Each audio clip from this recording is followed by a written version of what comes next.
Welcome to Coached Soul, a podcast for a better you. Here's your host, Steve Hudgens. Hey, welcome back to the show. I'm Steve, your host. I'm a licensed professional counselor here in Tulsa, Oklahoma. This podcast is about how to be a better you. Sometimes we interview a variety of people to help you to look at things from a different perspective. Sometimes I talk with my co-host, Keith Brown, who is a Marine veteran and theologian.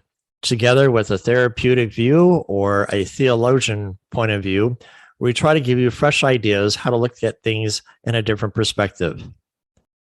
Hey, welcome back to Coach. So today with me again is Beth. And the last time we left off, we left a cliffhanger, which wasn't fair. It goes back to the 1980s shows of Dallas of Who Shot JR. And everybody was in suspicion of what happened. So back with me in the studio today is Beth. And Beth, the last time we left off with you, oh my gosh, Sheriff's Department arrives with DHS. And I mentioned, I can't imagine what was happening. So fill us in. Let's start there and welcome back. Thank you, Steve. Well, we were very shocked to see the two DHS workers and the two county sheriffs there standing at our doors wanting to talk to us about an incident that they had said had happened between my husband and my adopted daughter. So the county sheriffs took my husband outside, DHS brought me inside. And of course, by this time it was approaching midnight. So we each were interviewed separately. Our stories were the same, came back together in the room, and they told us that there would be that the girls were taken because of an allegation that had been brought by my adopted daughter towards my husband, and that there would be a meeting at DHS on Monday morning, which that DHS meeting lasted 4.5 hours. My two daughters were there. My youngest son was there.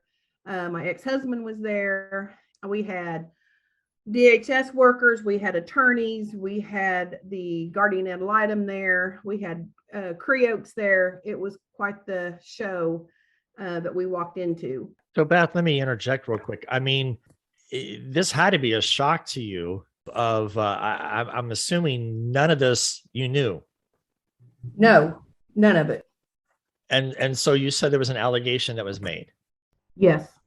So did they tell you what was said, or, I'm sorry to interrupt, but I'm just trying to figure out, I'd be in shock of not knowing what to do if this had happened. Yes, the allegation that was made was that my husband had fondled my daughter. That's a serious accusation.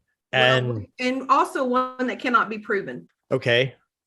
We'll kind of go into that a little bit, but do you have any idea of what caused the allegation?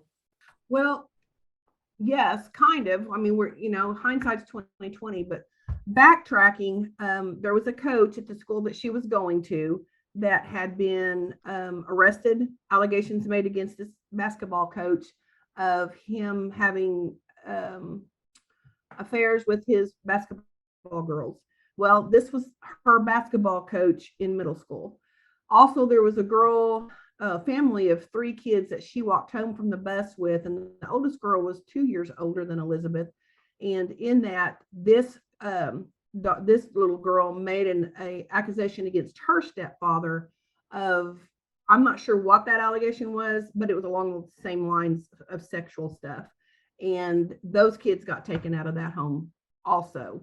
And then the basketball coach at the school she was going to, his wife was Elizabeth's favorite teacher. So she was wrapped in and around this multiple ways. So that's kind of where we're coming from that. And also my husband is a stern disciplinarian. He expects for not only my kids, his kids to obey him. They came from, I guess, from a father who was very passive aggressive, very laid back, to a stepdad now that wanted certain rules, And they weren't bad rules. To make the house function, they were right. The kids they had chores, they had things to do. But and my husband also held this daughter accountable for the actions, for the stealing, for all that she had entailed at school.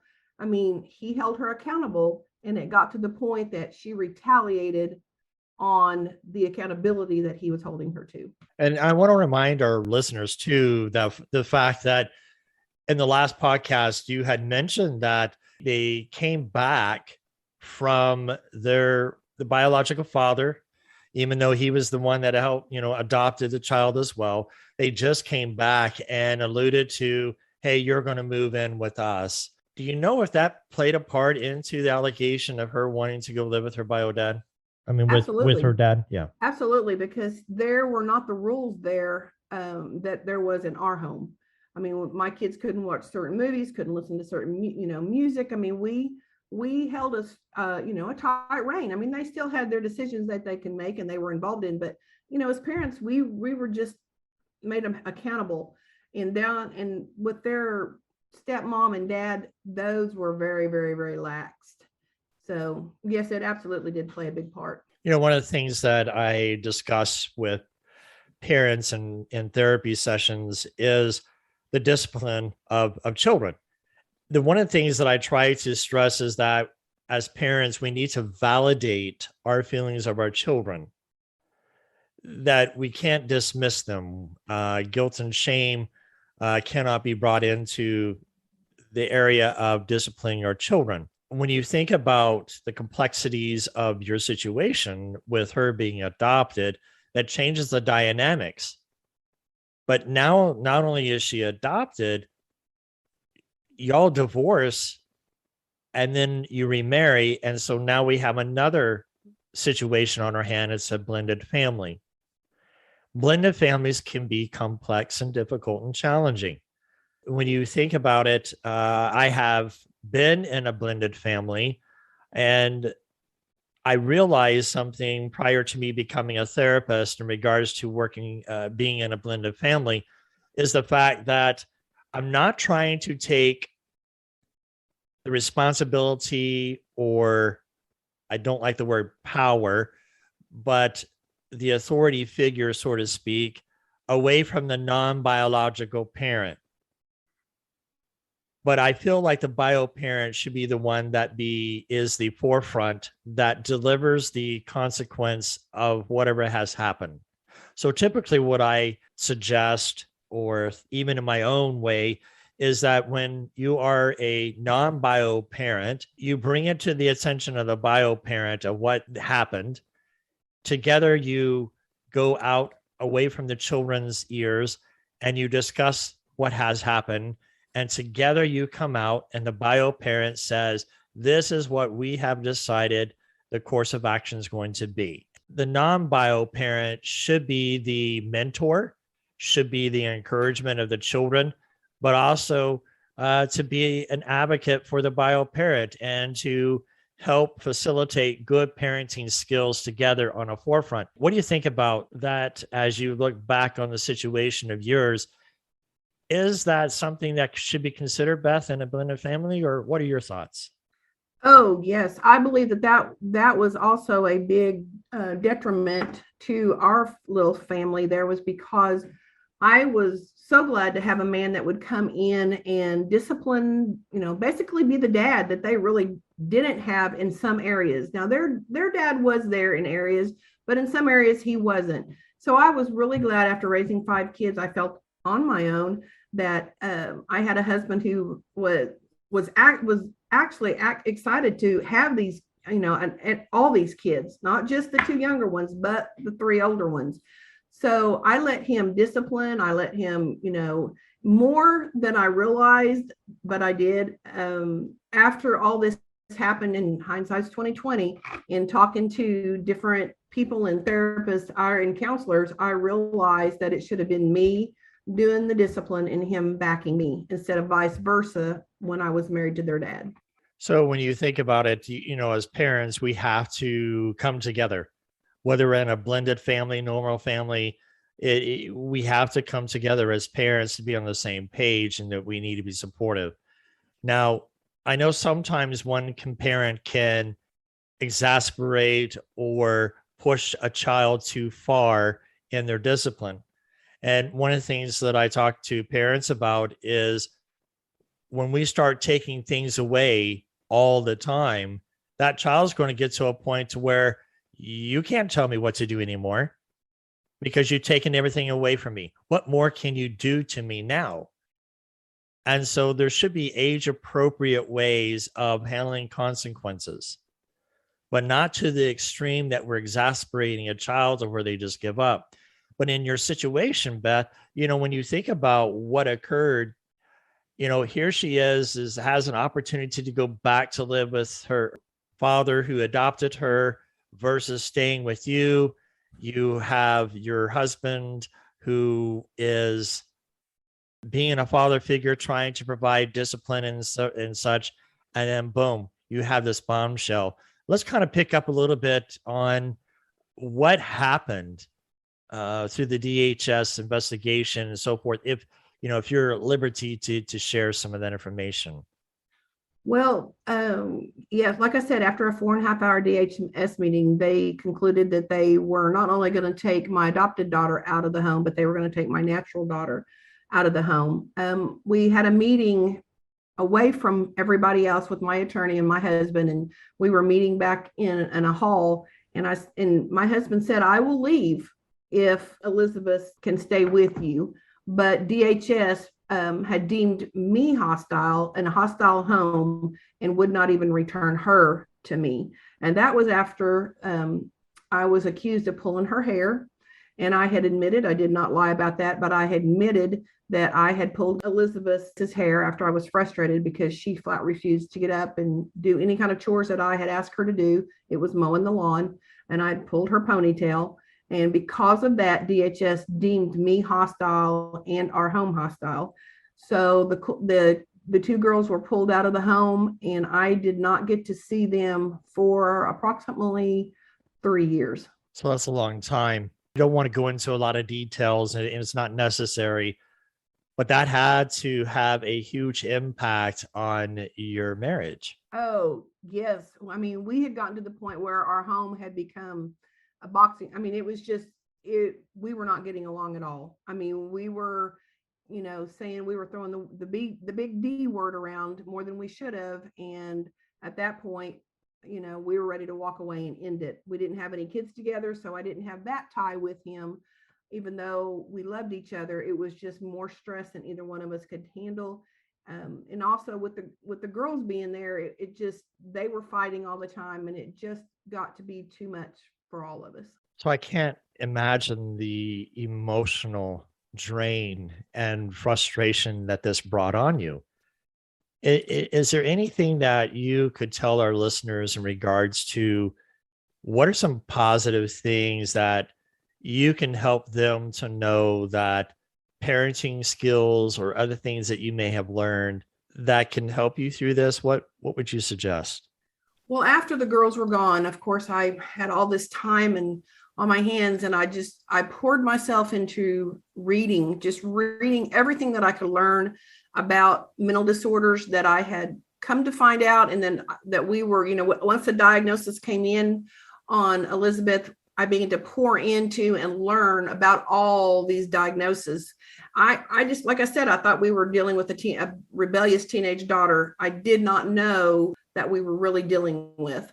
Like I said, I became knowledgeable, and knowledge in turn taught me how to pray. I would come against specific diagnoses, things, how she was acting out.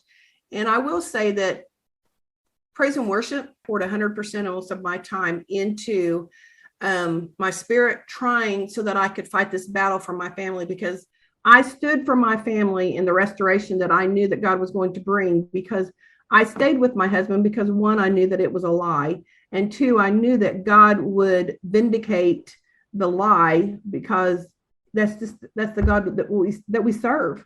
But so, Joe, that and when you think about what you're sharing here, I mean, we live in a society that you are guilty before you're innocent.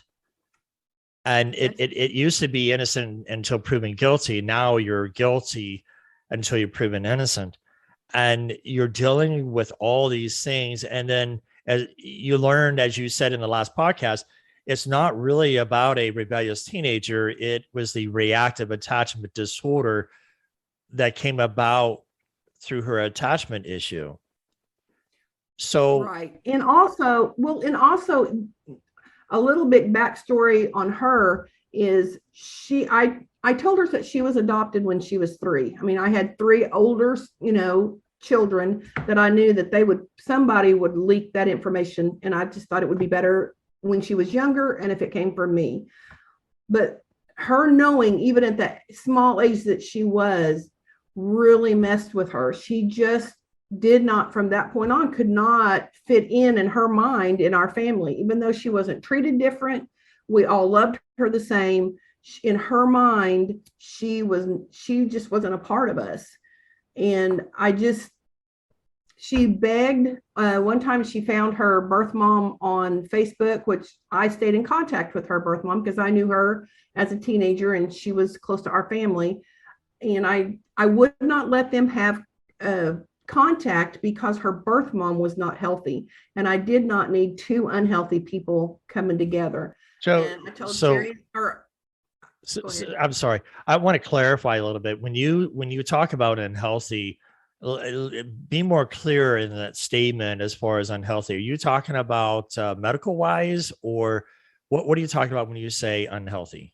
Mentally, she was not. Her birth mom was diagnosed bipolar. She had lost her previous children due to trying to commit suicide. So she had a drug addiction. She came from drugs and alcohol. She couldn't support her kids. It just was not a healthy lifestyle. And it wasn't a positive role model for to be around. And from that point on, it built resentment towards me because I would not allow her to have anything to do with her birth mom until she turned 18. So I'm surprised when parents adopt children, it's usually a closed adoption. I understand you knew this person, but during this adoption, did they say they can't have contact with the birth child, or was it encouraged? No, I left it open because I knew her birth mom personally. I loved her as one of my kids. So no, I left it open. I would send pictures to her. It's just, I told her birth mom that until she's 18, I don't want any contact. And she stood by that. For the most part, she did stand by that. So she reaches out to her birth mom, and then what takes place there? Well, at this time, birth mom still isn't healthy. Elizabeth is now 18, and she has reached out to birth mom, has a relationship with her. It's a volatile relationship because, again, neither one of them are healthy mind-wise. And a lot of times one will walk away from the other, cussing each other out. That's what I tried to save her, to keep her from walking on eggshells both ways on those two. As parents, we want the best for our children. So we try to do a lot of protecting and shielding. And sometimes it's difficult to shield and protect our children from getting hurt and harm. That sometimes they just have to be allowed to suffer these experiences, but not to the detriment to where they're going to be physically harmed. And I know you didn't want that and things of that nature, but I want to know, here she is, you mentioned she's 18. What did happen of the case? Let's talk a little bit about that for the sake of time. What has happened after they took the children away? What's the redemptive side of this story? Well, on our end of it, the county detectives called my husband, asked him if he wanted to come in for an interview. And on the advice of his attorney, he was told that this was an ongoing custody case between his wife and, my ex-husband. And the county detective said, that's all we need to know. And we thank you. From that point on, we have never heard from a DA, from police, nobody. So, but on the other hand, because my girls were 13 and 14, The only way to get them back was to take DHS to court. And as we all know, DHS is a government entity and they're going to protect themselves. We did file a petition before the big DHS in Oklahoma City. We sent about a 2-inch file in on my daughter of all of her all of her psychiatrists, all of her evaluations, all of her school behaviors, all of her detention, everything. It was about a 2-inch file, 2.5-inch file. I mean, even all of the things about the school that she was going to and the coach, and we sent it all in, and they still came back on substantiated on both of us that I was failure to protect, and I don't even remember what his was, but so yeah, that is still to this day the standing on it.